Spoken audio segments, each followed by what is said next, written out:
ल्या अंकगणितीय श्रेणी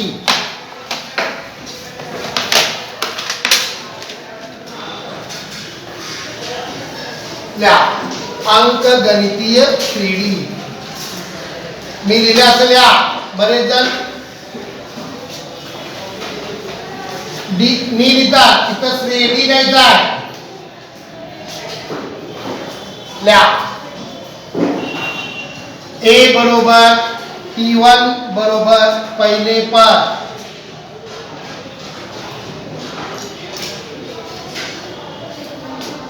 दिसते म्हणजे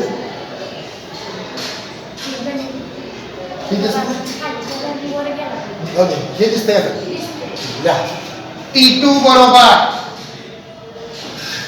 दुसरे पद T3 बरोबर तिसरे पद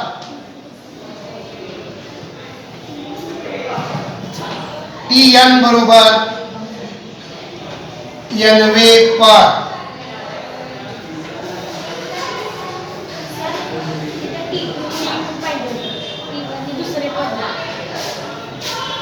T2 बरोबर दुसरे पद T3 बरोबर तिसरे पद डॉट डॉट Tn बरोबर nवे पद. आता ज्यावेळी आपल्याला एखादी क्रमिका देतात, क्रमिका म्हणजे काय?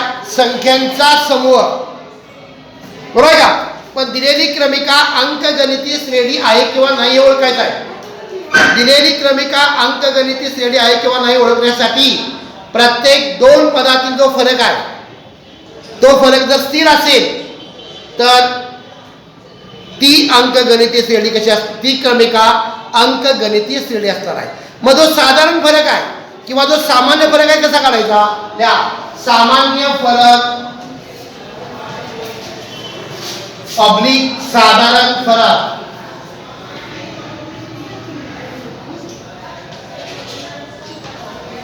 आता हे कशात दाखवतात? डी या चिन्हाने. इथं कुठेही कॅपिटल वापरायचं, स्मॉल वापरायचं. या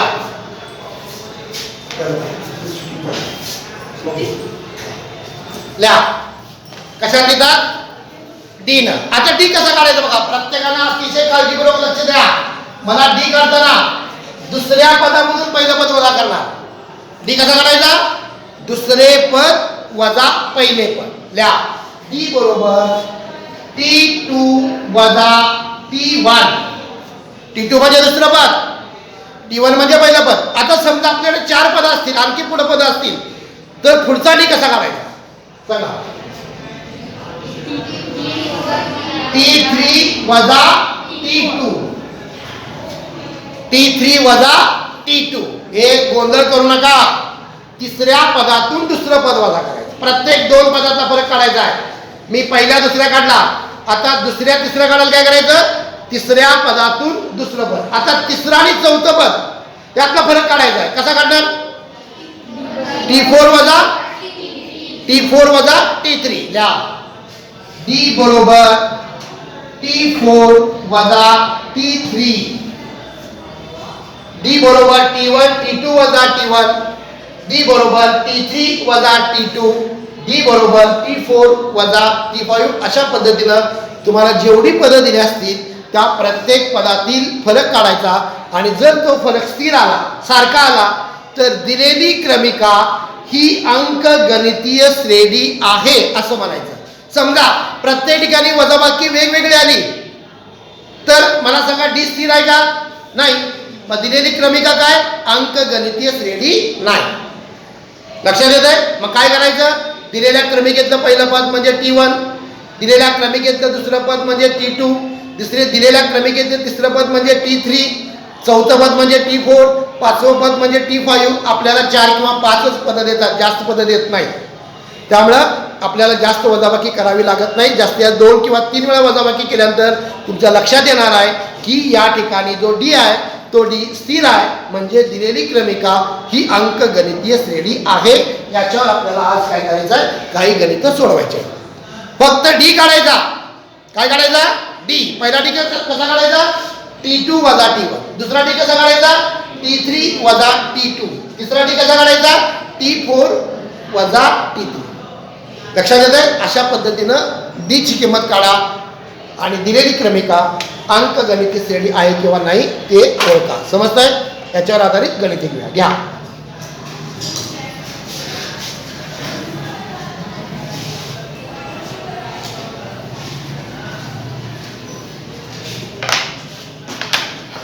बरं, आता तर ते हे झाले कसं लिहा. मार्च 2014. मार्च 2014.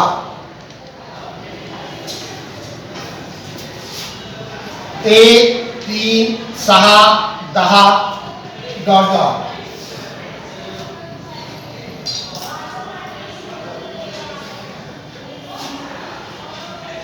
ही क्रमिका अंकगणितीय श्रेणी, ही क्रमिका अंकगणितीय श्रेणी आहे किंवा नाही, आहे किंवा नाही ते ठरवा.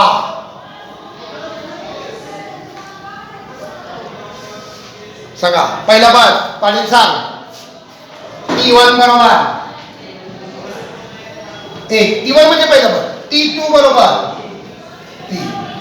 T3 बरोबर 6. T4 बरोबर बसा. मुलांकडे कोण जाणार? पाटील बरोबर पाटील बघा सांग. डी बरोबर. पहिला डी कसा काढायचा? बसा. प्रसाद सांग. T2 वजा T1. T2 किती आहे हे तर बघायचंच. 3. 3 वजा 1. 3 वजा 1 बरोबर 2. प्रत्येकाचा डी 2 आला का? आता दुसरा डी काढायचा आहे. कसा काढणार? T3 वजा T2 काढा. डी बरोबर T3 वजा T2 बरोबर किती येणार? 6 वजा 3 3. डी बरोबर T4 वजा T3 10 वजा 6.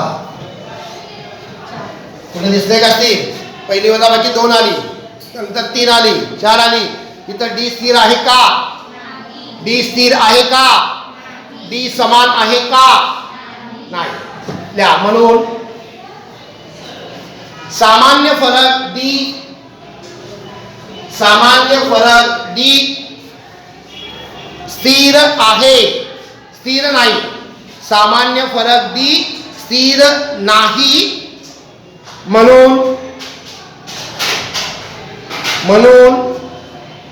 दिलेली क्रमिका, दिलेली क्रमिका अंकगणितीय श्रेणी, दिलेली क्रमिका अंकगणितीय श्रेणी नाही. प्रत्येकाला गणित समजलं का?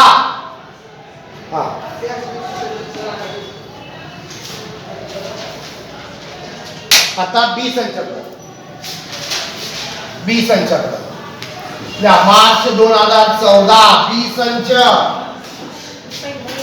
पहिलं ए होता तर दुसरं बी. 3, 5, 7, 9 कोणीकडे द्यायचा? 3, 5, 7, 9 डॉट डॉट. 3, 5, 7, 9 dot dot. ही क्रमिका अंकगणितीय श्रेणी आहे किंवा नाही ते ठरवा. अंकगणितीय श्रेणी आहे किंवा नाही ते ठरवा. सांगा. कोण सांगणार? T1 बरोबर. पाठ मोठ्या वाजायला पाहिजे. जरा मोठ्या सांगा. T2 बरोबर एकसारखा वाजायला पाहिजे. T3 बरोबर. T4 बरोबर 9. काढा डी. प्रत्येकाचा डी काढा. पाठ यायला पाहिजे. जे सोपं आहे ते आलंच पाहिजे. प्रत्येकाचा डी काढा.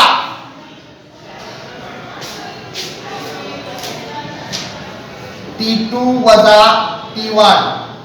5 वजा 3 बरोबर 2. डी बरोबर T3 वजा T2. 7 वजा 5 बरोबर 2. डी बरोबर T4 वजा T3 9 वजा 7 बरोबर 2. प्रत्येक ठिकाणी वजा वजाबाकी समान आली का? काय वाक्य लिहायचं आता? सामान्य फरक डी स्थिर आहे म्हणून दिलेली क्रमिका अंकगणितीय श्रेणी आहे. दिलेली क्रमिका अंकगणितीय श्रेणी आहे.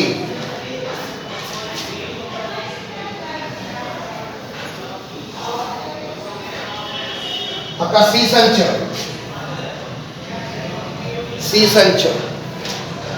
आता संच पद्धत बंद झाली.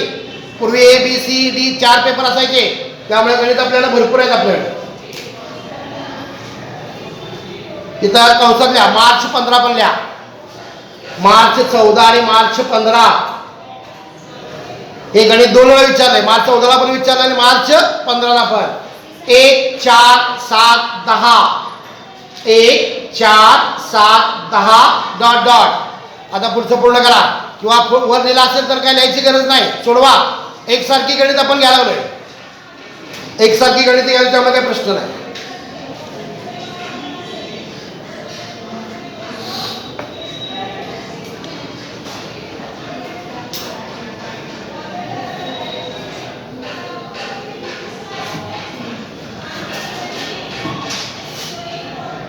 एक 4 7 10 1 4 7 10 dot dot.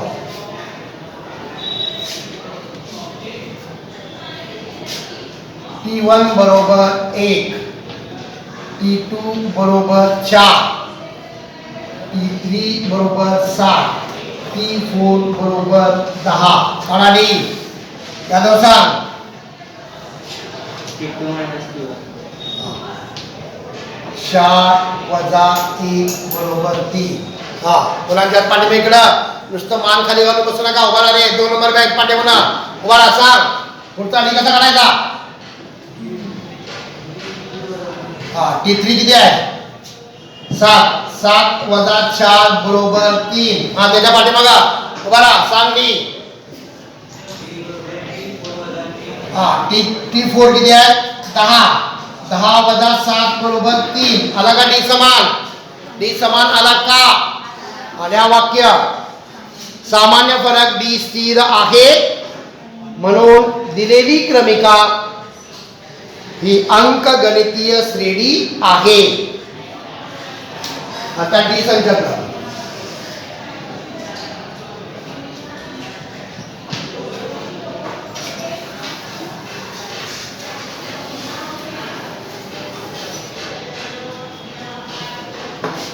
3 6 12 24 3 6 12 24 dot dot dot. 3 6 12 24 dot dot.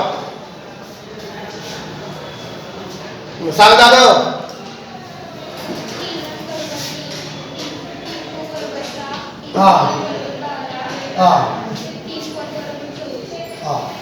काय आन्सर कोणाला?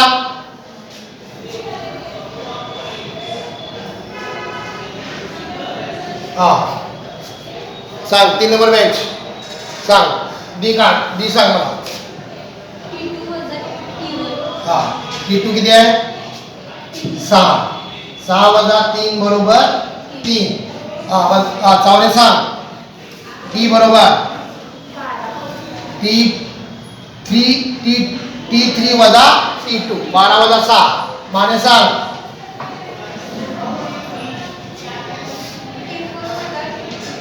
T4 वजा T3 काय ना 24 वजा 12 बरोबर 12. आहे का स्थिर? नाही. लिहा सामान्य फरक डी स्थिर नाही. सामान्य फरक डी स्थिर नाही म्हणून दिलेली क्रमिका अंकगणितीय श्रेणी नाही.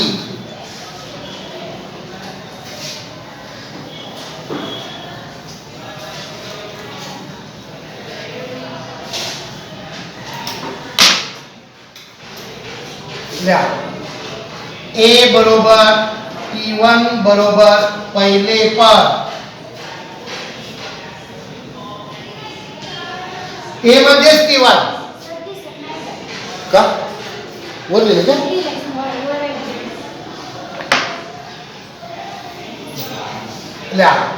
ए बरोबर पहिले पद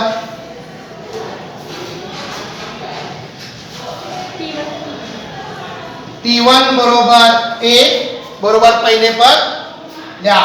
डी बरोबर सामान्य किंवा साधारण फरक. काय करतात बघा, आपल्याला ए आणि डी ची किंमत देतात. ए आणि डी ची किंमत देतात आणि सांगतात ए व डी ची किंमत दिली असता त्या अंकगणितीय श्रेणीतील पहिली 4 पदे काढा, पहिली 3 पदे काढा, दुसरे पद काढा, तिसरे पद काढा, अशा प्रकारचा प्रश्न विचारतात. त्यावेळी काय करायचं, जी तुम्हाला ए ची किंमत दिलेली आहे, ए म्हणजेच पहिलं पद दिलेलं आहे, पहिल्या पदावरून दुसरं पद काढायचं, दुसऱ्या पदावरून तिसरं पद काढायचं. त्यासाठी काय करायचं, पहिल्या पदामध्ये जर तुम्ही डी मिळवला तर दुसरं पद मिळणार की नाही, दुसऱ्या पदामध्ये जर डी मिळवला तर किती पद मिळणार, तिसरं, तिसऱ्या पदामध्ये जर डी मिळवला तर कोणतं पद मिळणार, येते लक्षात लिहा. T1 ए बरोबर T1, ए बरोबर T1, T2 बरोबर T1 अधिक डी. काही वेळा ठीक आहे, इथं 2D 3D करताना आपण तसं करायचं नाही, आपण सोप्यात जायचं. T3 बरोबर T2 अधिक डी. T4 बरोबर T3 अधिक डी, कारण डी प्रत्येकाचा समान असतो. त्यामुळे पहिल्या पदामध्ये म्हणजे डी मिळवला तर त्याच्या पुढची पद आपल्याला किती n शेवटपर्यंतची पदं मिळू शकतात, कितीही. फक्त आपल्याला ए आणि डी दिले असता आपण त्या अंकगणितीय श्रेणीतील कोणतीही पदं काढू शकतो. फक्त काय करायचं, पहिलं पद तुम्हाला दिलेलंच आहे, काढायला गरज आहे का नाही, फक्त पहिल्या पदामध्ये जर डी मिळवला तर कोणतं पद मिळणार, दुसरं, दुसऱ्या पदामध्ये डी मिळवला किती पद मिळणार, तिसरं, तिसऱ्या पदामध्ये डी मिळवला चौथं. काय सोपं आहे की नाही, सोपं आहे का, डोक्यात जात आहे का, ज्याला समजत आहे त्यानं मला पटकन विचारायचं. लिहा.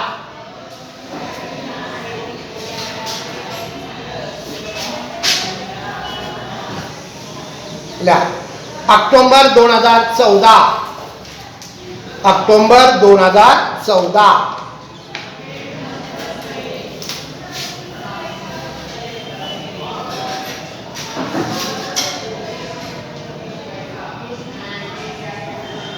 ए बरोबर 2, डी बरोबर 5 असणाऱ्या अंकगणितीय श्रेणीची असणाऱ्या अंकगणितीय श्रेणीची पहिली 5 पदे शोधा, पहिली 5 पदे शोधा. बघा, ए बरोबर पहिला पद 2 मिळालं का, आता T2 काढायचा. सांगा, T1 अधिक डी, 2 अधिक 5 बरोबर 7. आलं का, दुसरं पद 7. आता तिसरं पद काढायचं आहे, कसं काढायचं, T3 बरोबर T2 अधिक डी, 7 अधिक 5 बरोबर 12. T4 बरोबर T3 अधिक डी बरोबर 12 अधिक 5 बरोबर 17. आणि T5 बरोबर T4 अधिक डी बरोबर 17 अधिक 5 बरोबर 22. म्हणून 2 7 12 17 22 डॉट डॉट, 2 7 12 17 22 डॉट डॉट ही अंकगणितीय श्रेणीची पहिली 5 पदे, ही अंकगणितीय श्रेणीची पहिली 5 पदे.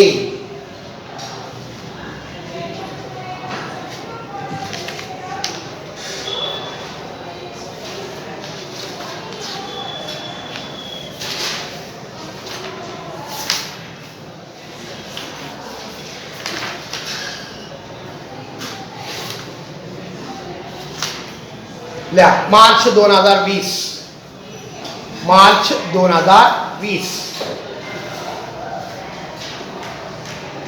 ज्याचे पहिले पद, ज्याचे पहिले पद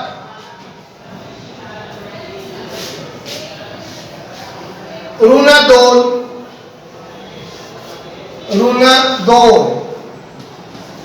व सामान्य फरक ऋण 2 असेल तर, सामान्य फरक ऋण 2 असेल तर त्या अंकगणितीय श्रेणीचे, त्या अंकगणितीय श्रेणीचे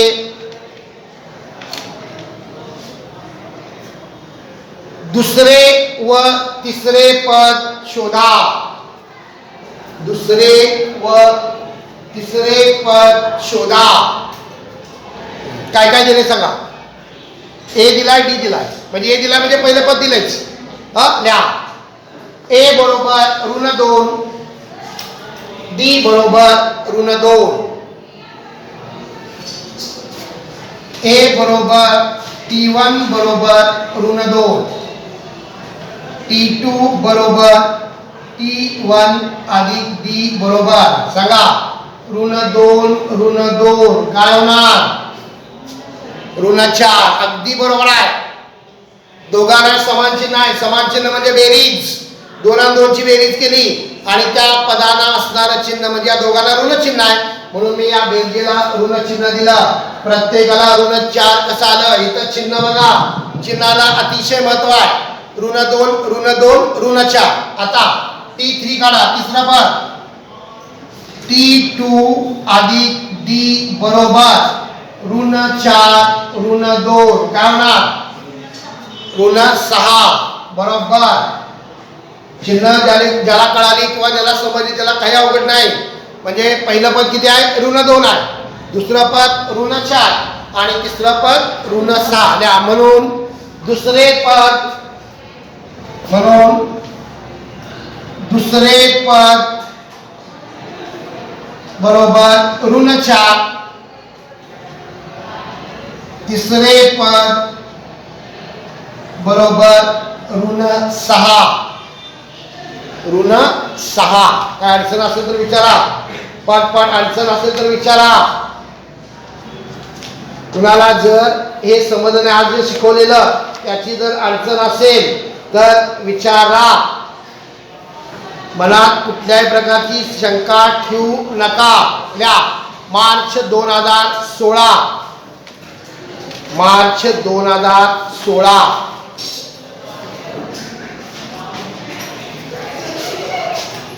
मार्च 2016.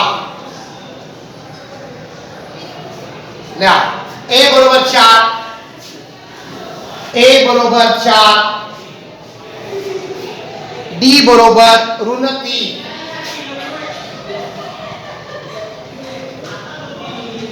ए बरोबर 4, डी बरोबर ऋण 3 असणाऱ्या अंकगणितीय श्रेणीची, असणाऱ्या अंकगणितीय श्रेणीची पहिली 3 पदे शोधा. पहिली 3 पदे शोधा. ए बरोबर T1 बरोबर 4. आता T2 सांग यादव सांग. T1 अधिक D. T1 किती आहे 4, 4 वजा 3 बरोबर. इथं चिन्ह भिन्न आहे. बेरीज करायची का वजाबाकी करायची. सांग 1 आलं का. 1 इथं 1 कसं आलं लक्षात आलं. आता T2 T3 काढायचा. T3 बरोबर T2 अधिक D. 3 1 वजा 3. आता इथं चिन्ह भिन्न आहेत. बसा इथं चिन्ह भिन्न आहेत. बेरीज करायची का वजाबाकी. वजाबाकी. मोठ्या संख्येतून लहान संख्या 3त 1 वजा करा आणि 3चं चिन्ह द्या वजा 2. म्हणून 4 1 ऋण 3 डॉट डॉट 4 1 ऋण 2 डॉट डॉट ही अंकगणितीय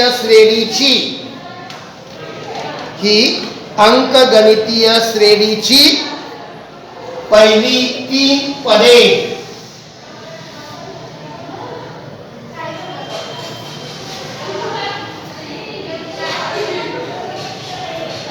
सोडवा. ए बरोबर 7, डी बरोबर 2. पटपट सोडवा. ए बरोबर 7, डी बरोबर 2.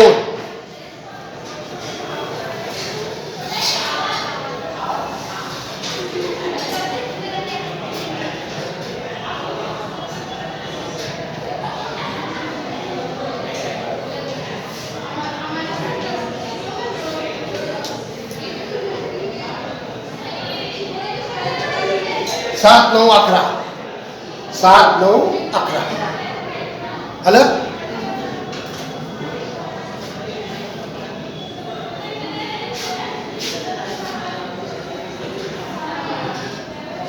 मार्च 16 ची दिलं त्यांनी.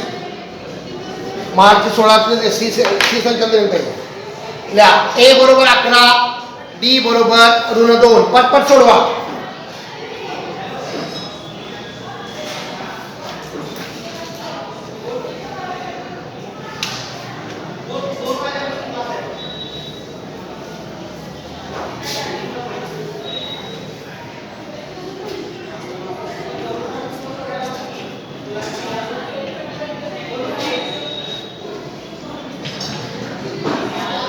अकरा 9 7 11 9 7 ही अंकगणितीय श्रेणीची पहिली 3 पदे.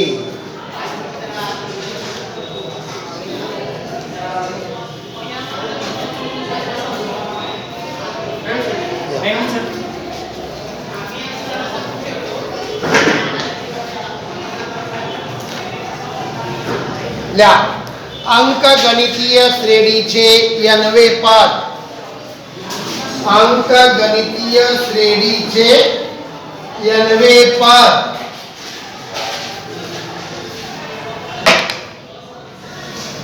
कंसात द्या TN.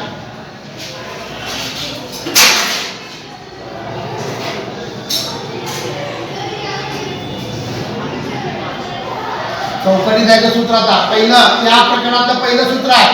या सूत्रावर गणित भरपूर सोडवायचे आहे. मी लिहिलं असं सूत्र लिहायचं आणि सूत्र पाठ पाहिजे. फक्त सूत्र लिहून घ्या. TN बरोबर A अधिक कंसात N वजा 1 कंस पूर्ण गुणिले D. यातलं A म्हणजे काय, D म्हणजे काय, TN म्हणजे काय याचा अभ्यास आपण नंतर करूया. काय अडचण आहे काय? जरा या सगळं तुमचं